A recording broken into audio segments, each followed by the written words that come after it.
அந்த காரியங்களில் அற்புதம் நடப்பதாக. ஆமென். எத்தனை பேர் ஆசைப்படுறீங்க? கர்த்தரிடத்தில் கேளுங்க, எனக்கு என்ன கற்றுத்தாருங்க ஆண்டவர், இந்த வருஷத்துல எனக்கு ஜெபிப்பதற்கு எனக்கு கற்றுத்தாரும், எனக்கு ஜெபிப்பதற்கு சொல்லித்தாரும், என் பிள்ளைக்காக எப்படி ஜெபிக்கணும்னு எனக்கு சொல்லித்தாங்க ஆண்டவரே. நான் நம்புறேன் ஆண்டவர் உங்களுக்கு சொல்லி தருவார். அந்த ஜெபம் கர்த்தர் சமூகத்துல போய் சேரும்.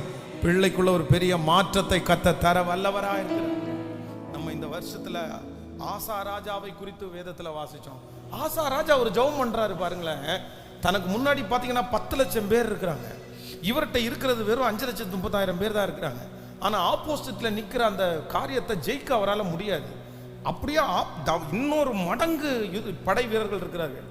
என்ன பண்றோன்னு தெரியல. அப்பதான் ஜெபம் பண்றாரு, ஆண்டவரே பலன் உள்ளவனுக்காகிலும் பலனற்றவனுக்காகிலும் உதவிகள் செய்வது உமக்கு லேசான காரியம். அதுல அந்த ஜெபத்தை வாசிச்சு பாருங்களேன், அவ்வளோ அழகா இருக்கும், ரொம்ப நல்லா இருக்கும். அந்த நீங்கள்